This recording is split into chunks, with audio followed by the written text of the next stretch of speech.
আমার নানা বাড়ির এক লোক সে রিক্সা চালাইতো, আমার নিজের চোখে দেখা।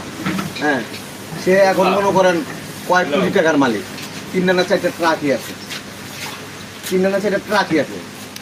হয়তো যে ওই রিক্সাওয়ালা মনে করেন চুরি ডাকাতি চিন্তা করে এগুলো করছে, হয় 2 নাম্বারই করছে, না হলে কোনো না কোনো পথে সে আপনার মনে করেন যে মনে করেন যে আমি যেটা দেখছি যে তার বউ ক্ষুদ্রাইন দেখাইছে, মানুষের কাছ থেকে বাচ্চার মাঠটা নিয়ে খাইছে। একটা মায়ের প্রভাবশালী লোক আছে, ব্যাংকের ম্যানেজার, স্কুলের বড় সুপার, মনে করেন এরকম। শোনেন, জামাইয়ের টাকা কোনোদিন শ্বশুরে দেয়? শ্বশুর থেকে সেই জামাইয়ের টাকা গাড়ি চালাইবো। পরিবর্তনশীল, মানুষের পরিবর্তন হইতেই পারে। এই যা আছে এই সম্পদ, মনে করেন যে এর কোন কথাবার্তা নাই, পরের দিন একটা হুন্ডার আইন ঘর দিয়ে দিবে, কোনো একটা টাকা চাবো হবে না, দিয়ে হবে না। পরের দিন একটা দিয়ে দেওয়ার পরের দিন একটা হুন্ডা